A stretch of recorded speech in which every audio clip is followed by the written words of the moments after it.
Ya, jadi hari ini kita akan memulai perkuliahan tatap muka, di mana materi kita sudah masuk di kelompok data homogen atau array, ya, array atau biasa juga disebut sebagai larik. Ya. Jadi pertama saya ingin sampaikan bahwa kalau kita melakukan pemrograman dengan mendeklarasi variabel secara tunggal atau biasa, variabel biasa, maka pada ruang memori yang kita deklarasikan, yaitu kita memesan tempat di dalam memori untuk diisi dengan data. Jika sebuah variabel dideklarasikan seperti biasa, ya, maka kita hanya bisa menempatkan satu data di dalam memori tersebut. Tidak boleh lebih dari satu data. Kalau data itu muncul lagi, data yang dihasilkan, diproduksi baru, maka data baru itu akan menempati ruang memori dengan cara menghilangkan data yang lama. Jadi menindih, mengeluarkan data yang lama, sehingga kita tidak dapat kembalikan lagi data yang lama. Artinya bahwa dengan deklarasi tunggal, variabel tunggal, maka kita hanya dapat menyimpan satu data. Sementara kebutuhan di lapangan, kebutuhan di dalam kehidupan sehari-hari, data itu harus tersimpan. Jadi data yang diproduksi, data yang dicacah, itu harus tersimpan supaya kita bisa menggunakannya di lain waktu atau di kesempatan yang lain. Ya, maka supaya kita bisa menyimpan data dalam jumlah yang banyak, maka cara yang dilakukan adalah dengan mempartisi ruang. Jadi ruang memori yang kita deklarasikan, yang kita pesan, yang programmer itu pesan, harus dipartisi menjadi beberapa bagian.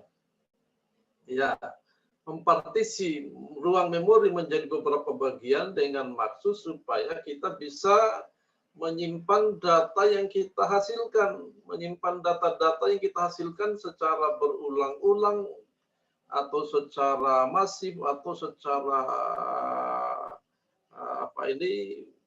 disambung-sambung dari waktu ke waktu, bisa disimpan di dalam sebuah ruang. Maka cara untuk mempartisi ruang itu disebut dengan array. Ya, jadi array. Jadi array itu adalah cara mendeklarasikan variabel dengan mempartisi ruang memori sehingga kita bisa menempatkan data dalam jumlah yang kita inginkan. Jadi kalau kita ingin menyimpan 10 data, ya kita bagi memori itu, kita partisi menjadi 10 bagian. Kalau kita inginkan 100 data, ya kita partisi menjadi 100 bagian. Kalau kita ingin menyimpan 1 juta data, ya kita harus partisi menjadi 1 juta bagian. Ya. Karena ruang memori itu adalah ruang fisis, maka tentu ada konsekuensi beban ruang, ada konsekuensi lebar sekat, lebar pemisah, lebar tembok. Ya, tetapi jangan khawatir bahwa ukuran ruang ukuran ruang yang kita pesan itu dibandingkan dengan lebar sekatnya itu sangat-sangat jauh, ya. Jadi artinya bahwa secara perbandingan bahwa ruang yang kita pesan itu dibandingkan dengan lebar sekat dinding itu tidak mempengaruhi. Boleh dikata tidak mempengaruhi. Tapi kalau kita katakanlah kita menyekat ruang kelas, misalnya ruang kelas ukurannya misalnya 20 meter kali 10 meter. Kita sekat dengan tembok 10 cm menjadi 100 bagian, hampir habis ruangannya. Ya, ruangannya hampir habis, dihabiskan oleh lebar sekatnya. Ya, itu seperti itu, memang ada beban memori untuk lebar sekat. Tetapi secara ruang memori itu sangat-sangat kecil. Ya, sangat-sangat kecil karena memori itu ukurannya sangat besar.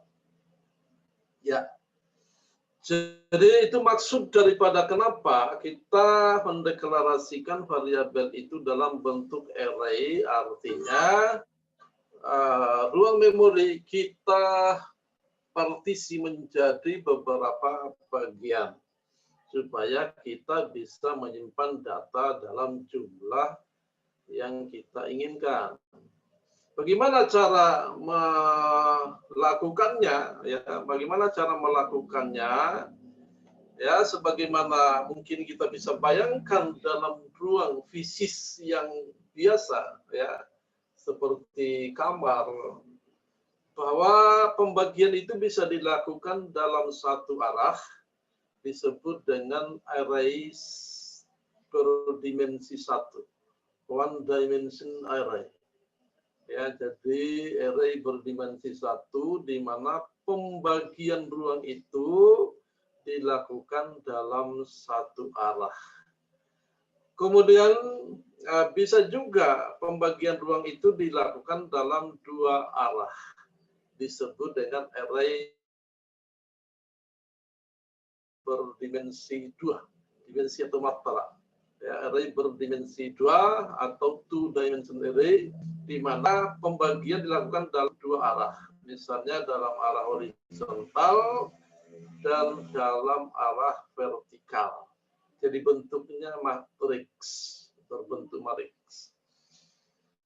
Bisa juga sebuah ruang dipartisi dalam tiga arah. Jadi kalau tadi sifatnya luasan, maka dalam tiga arah berarti dia sifatnya volumetrik. Jadi bisa kita bagi dalam arah ke kanan, ya, bisa ke kanan, ke depan, ke atas. Ya, jadi ke kanan, ke depan, ke atas. Jadi volumetrik, jadi ada panjang, lebar, tinggi. Nah, itu volumetrik. Kita bisa bagi ruang menjadi dalam bentuk volumetrik. Ketika kita ingin menampilkan data, katakanlah data gambar, maka data gambar itu datanya namanya data dua dimensi. Jadi disimpan dalam bentuk matrik. Jadi array dua dimensi kalau datanya gambar. Tapi ada juga data gambar tiga dimensi. Ya, volumetrik artinya dalam tiga arah. Jadi kita bisa menyimpan dalam tiga arah. Itulah kepentingan, kebutuhan kenapa array itu dibutuhkan di dalam pemrograman. Ya. Bagaimana caranya? Pertama-tama sebuah variabel array itu pertama-tama dideklarasikan, ya, dideklarasikan artinya dipesankan tempatnya di dalam memori, ditentukan jenis data yang bisa disimpan di dalamnya, dan seberapa jumlah data yang bisa disimpan di dalamnya. Itu namanya deklarasi variabel. Ya. Jadi dipesan tempatnya di dalam memori, diberi nama, ditentukan jenis data yang bisa disimpan di dalamnya, dan seberapa banyak yang bisa disimpan di dalamnya. bentuknya adalah pertama-tama ditulis type-nya. Type itu bisa char, integer, float, double, file, dan lain-lain. Ya. Kemudian kita tuliskan nama variabel array-nya, selanjutnya ini disingkat dengan NVA, dan kemudian kita tuliskan size-nya, ukurannya. Ya. Jadi ukuran ini menentukan berapa jumlah partisi. Misalnya saya tulis contoh di sini adalah int nilai 10. Artinya bahwa arti daripada coding ini sudah coding program ini namanya, sudah coding ya, sudah instruksi program. Artinya bahwa programmer memerintahkan kepada prosesor untuk mengalokasikan tempat di dalam memori. Tempat itu diberi nama nilai dengan dipartisi sebanyak 10 subruang. Dipartisi menjadi 10 subruang, masing-masing ruang hanya bisa ditempati oleh jenis data bilangan bulat, integer. Ya. Jadi masing-masing ruang hanya bisa ditempatkan jenis data bilangan bulat. Itu maksud daripada instruksi ini. Ya. Jadi instruksi sederhana sependek ini itulah perintah kepada komputer. Ya, perintah kepada komputer atau prosesor untuk mengalokasikan tempat di dalam memori. Tempat itu diberi nama nilai. Ya, ini penting diberi nama karena pada saat kita butuhkan ya kita harus cari namanya. Ya. Nama ruang, ya ini nama ruang ini yaitu nilai. Ya. Ruang ini dipartisi satu arah, sebanyak 10 subruang. Ya, dipartisi satu arah sebanyak 10 subruang. Masing-masing ruang hanya bisa ditempati dengan jenis data bilangan bulat atau integer. Ya, seperti itu. Ilustrasinya seperti ini. Jadi perhatikan, ini adalah satu ruang. Ruang itu namanya nilai. Jadi di depan ruangan itu ditulis, ya, dan itu tidak bisa diganggu oleh yang lain. Ya, tidak bisa diganggu. Nama ruang itu adalah nilai, dipartisi menjadi 10 bagian. 1, 2, 3, 4, 5, 6, 7, 8, 9, 10. Di mana ruang pertama diberi indeks 0, ya, di ruang pertama diberi indeks 0, ruang kedua diberi indeks 1, ruang ketiga diberi indeks 2, ruang keempat diberi indeks 3, ruang kelima dan seterusnya, ruang ke-10 diberi indeks 9.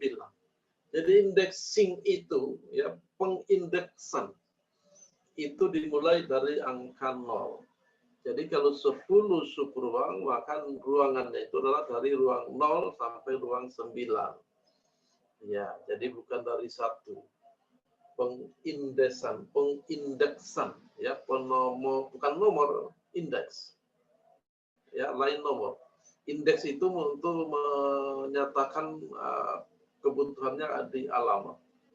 Ya. Jadi 0 sampai dengan 9. Ruang kosong. Ya, ini ruangan kosong. Jadi kalau saya tulis seperti ini, ruangan ini kosong. Ya, ruangan kosong, tapi sudah dialokasikan. Kalau sudah dialokasikan artinya tidak bisa diganggu oleh yang lain. Kalau saya duluan, ya tidak mungkin yang datang belakangan dia serobot ke sana, enggak boleh. Karena sudah dialokasikan. Ya. Kemudian, ya, berikutnya sebuah variabel array selain dia dideklarasikan juga bisa diinisialisasikan. Jadi diinisialisasikan itu artinya bahwa ketika kita pesan tempat di dalam memori, saya sudah menyediakan datanya untuk disimpan di sana. Ya, jadi saya sudah siapkan datanya untuk saya simpan di sub-sub ruang itu. Ya, kita sebutnya sebagai inisialisasi.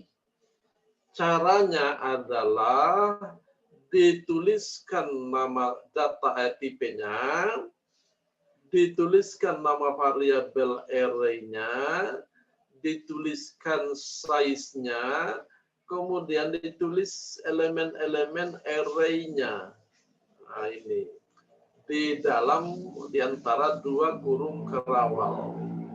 Jadi elemen-elemen array yang akan menjadi nilai daripada sub-sub ruang itu dituliskan di antara kurung kerawal, titik koma. Gitu. Contoh misalnya nilai, jadi sebuah ruang kita pesan namanya nilai, diberi nama nilai, dibagi menjadi 10 subruang. Dipartisi menjadi 10 subruang.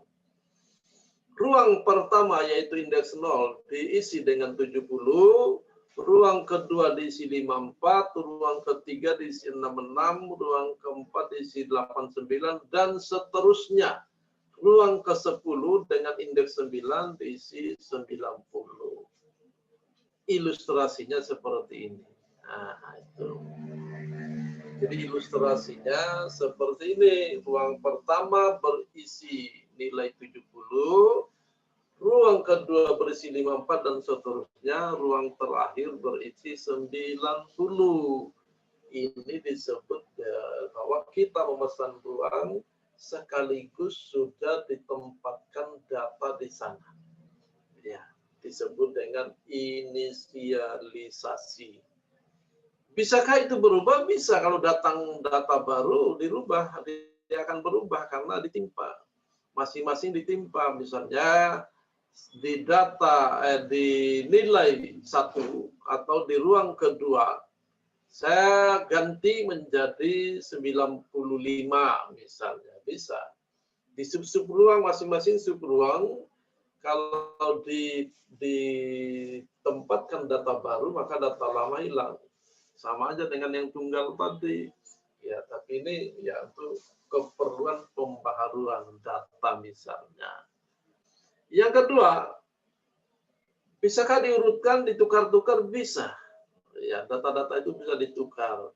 Ruang pertama ditukar dengan ruang kedua ditukar dengan ruang kelima, ruang kelima bisa ditukar dengan ruang ke-9, ruang ke-7 bisa ditukar dengan ruang kedua, dan seterusnya. Bisa. Caranya adalah memindahkan dua isi ruang. Ya. Bagaimana filosofi daripada memindahkan dua isi ruang? Ya, tentu saja dua isi ruang yang masing-masing berisi dengan sesuatu, maka cara memindahkan adalah kita butuh ruang ketiga, yaitu ruang kosong. Ya, kita butuh ruang ketiga, yaitu ruang kosong. Maka dengan 3 ruang tadi, ruang pertama berisi, ruang kedua berisi, ruang ketiga kosong. Atau bisa kita tulis ruang pertama berisi, ruang kedua kosong, ruang ketiga berisi. Maka cara yang dilakukan adalah seperti ini. Cara menuliskan di perintahnya hanya seperti ini, cara dituliskan. Jadi memerintah komputer itu tidak susah, ya. Ya, tapi syaratnya orang paham program itu. Jadi memerintahkan prosesor itu tidak susah, syaratnya yang memerintah paham atau bisa membuat program. Kalau tidak bisa membuat program, ya tidak bisa diperintah itu komputer, gitu. Komputer hanya bisa diperintah dengan program. Jadi yang bisa memerintahkan komputer adalah orang yang bisa membuat program. atau disebut secara umum sebagai aplikasi. Iya, kalau orang nggak paham ya nggak bisa merintah komputer. Caranya seperti ini doang. Misalnya ini ruang kosong. Ini adalah ruang kosong, ya. Jadi perintah pertama adalah, oke, jadi kita bisa waktu. Pertama adalah ruang kosong, berikan nilai W1, ruang 1, wadah 1 kepada ruang kosong. Jadi ilustrasi tepatnya seperti ini. Jadi pindahkan ruang 1 yang berisi nilai 70 ke ruang kosong sehingga bentuknya seperti ini. Maka W1 menjadi kosong. Lalu pindahkan wadah 2 yang berisi 54 ke wadah 1. Maka jadinya seperti ini, 54. Dan yang terakhir adalah pindahkan wadah kosong yang berisi 70 ke wadah 2. Maka tertukarlah itu 2 subruang. Nilai isi daripada 2 subruang. Apakah ini penting? Sangat-sangat penting di dalam dunia pemrograman.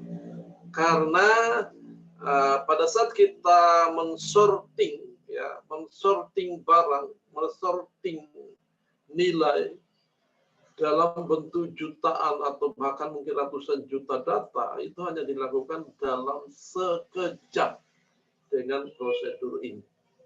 Ya, hanya sekejap dengan prosedur ini. Oke. Yang kedua, array dimensi 2. Jadi saya singkat saja karena alokasi waktunya tinggal sedikit. Maka seperti ini ilustrasinya, caranya adalah in math contohnya. In math ya, di contoh itu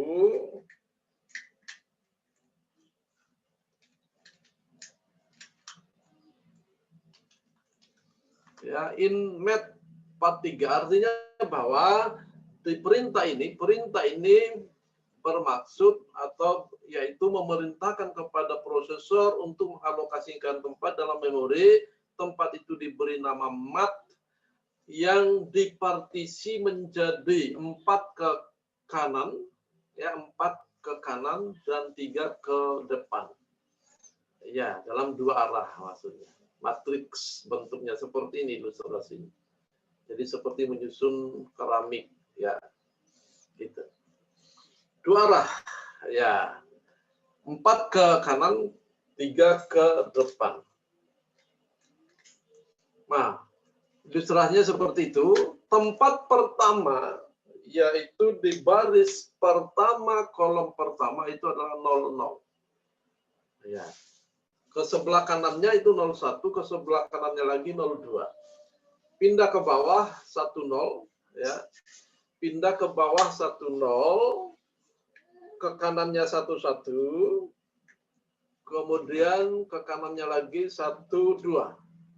Pindah ke bawah lagi 20, ya, 20, ke kanannya 21, ke kanannya lagi 22, ke bawahnya lagi 30, ke kanannya 31, ke kanannya lagi 32.